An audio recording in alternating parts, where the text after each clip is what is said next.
9 here with been gone for a while, been taking care of business, I'm very busy. You know the details. I don't know if this is gonna record right because my internet's been like the internet has just been making the videos look shittier. Hopefully the internet's working completely good with me and it's not lagging on your end. So let's get started.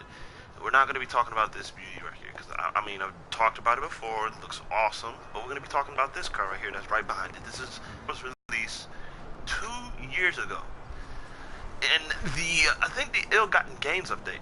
So let's get started with this car. I mean the Chino is a nice car. Give you history, give you specs, give you all the information on the cars you need to know about the.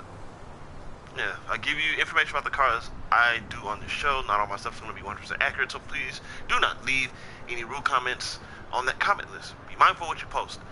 So, let's get started. The Vapid Chino clearly is based off the 1960s Lincoln Continental. Now, let's fast forward back in time a little bit. The Lincoln luxury car back then. It was introduced in the late 1930s as a premier luxury car for the Lincoln Motor Company. It was a wonderful automobile, and at some point this car also came with a V12, but this was way back then. This is the 1960s version, actually the late 60s variants, because the late 60s is when the Continental actually. The Lincoln Continental, this body design is probably one of the most iconic cars in history. It was introduced in the early 1960s. Now, the thing that made this car very popular is because you think of it in the early 1960s, these cars were still looking jetline. They were still having the fins in the back. These cars still look like the cars from the 50s if you looked at some of the earlier ones. Now, 1962 is when they redesigned the Lincoln Continental, and they gave it this long, sweeping, just this formal design that was basically very popular. It was so popular that they even used it as a motorcade in the for John F. Kennedy in the 60s. We obviously know what happened. I mean, history tells itself right there. But this car was very popular, and it was just an awesome car. It was very big, had a massive V8, had a clamshell hood, and if you don't know what that means, it's kind of had the same hood as a Corvette would have. And it was the last, and I think it was the last four-door convertible ever built. I mean, this car was a literally four-door convertible. Had four doors, had the suicide doors, which was the car's trademark. It was just a wonderful car. For $7,000, you got the convertible, and for $6,000, you got the sedan. And this is basically a lot of money back then. This was the equivalent of, let's say, $6,000. That was around $50,000 or $60,000 in today's standards. So this was a pretty expensive car. If you had one of these, you had a lot of money. This car had a top speed of 120 miles an hour, and still today, this car is probably one of the most iconic cars in history, and it will never change that. These cars, the price is still going up. These cars are very desirable, and you can still find a good chunk of them out there. Now, convertibles might be a little bit hard to find, but you can definitely find a decent example of these wonderful automobiles in drivable and just good running condition. Just be careful, with the rust and all that stuff. I mean, these cars you can just really easily find for a decent price. Yeah, anybody can get these. The Chino, it's sort of a bland car. It's based off a wonderful car, but it's a bland one. What I mean by that is when you put a car like this in a world where it's just surrounded by sports cars and luxury cars that are that can really surpass this car. I mean, this is just classified as a muscle car, and there's other muscle cars on this game that can really shine compared to this car. But this car's not all about fat speed. I don't know why they labeled this car as a muscle car instead of a sports classic. It really would have fit in, but this car doesn't fit as a muscle car. It doesn't. Even with the customizations, this car is still pretty slow. There's other muscle cars on this game that can really really do better than what this car can do. And I think that's a problem with Rockstar because, you know, in the Lowriders update, they did bring back the Moonbeam, which was a van that was basically very, you know, iconic to see around the games when they was released.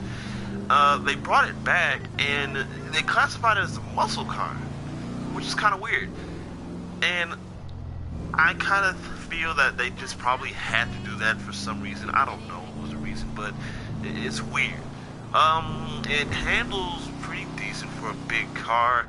It acts like it's light, because this car really, when you hit stuff, it really feels like it's much lighter. This car is valued at $225,000 if I'm correct, and you can take it to Benny's to get it customizable.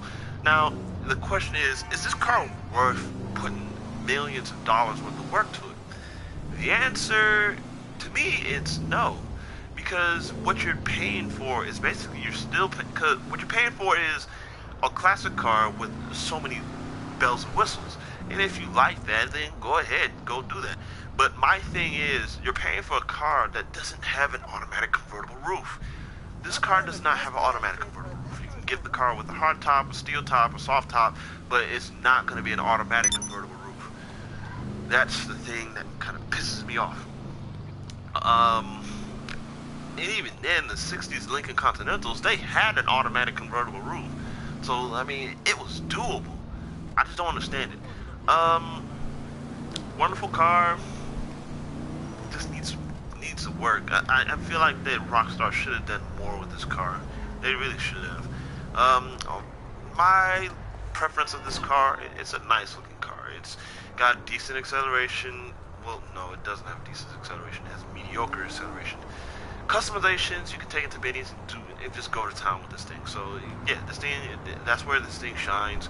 But even then, before they even made this car customizable at Benny's, it was just bland. This car, you couldn't take it and get it customized as a lowrider because this car was released pre-lowrider update. So there was a few months where this car, you couldn't do shit with it. Scale of 1 to 10, 7. Some people are not gonna like the looks of this car, but to me it looks nice. So a decent 7 is just wonderful for this thing. Performance is gonna have to be a 3. This car is old, it's really big, and it's not gonna go that fast. It's considered a muscle car, so I give it a 3 because this is just mediocre for a muscle car. I would say sophistication, style, panache, importance. This car is not that important. It's his first time being in this game, so it deserves literally just the 3. So you get 7, 3, 3, so a total of 13. Yeah, 13 points. That's decent, I guess, but that's still, like I said, if you want the car, go ahead and get it. It's been on the game for like a few years, so I mean, if you're just new to this game and you want to do a nice little classic car to roll around here, I mean, go ahead. This is it. But just keep in mind, this car is not going to be fast. It's not going to win any races, and you're going to spend a lot of money getting it to where you want it to be if you want to turn it into a lowrider. Other than that, I ain't got nothing much to say about this car. This is What It Do's in 1929 here, signing off with the Autos Chino. I'll see you guys later with another episode.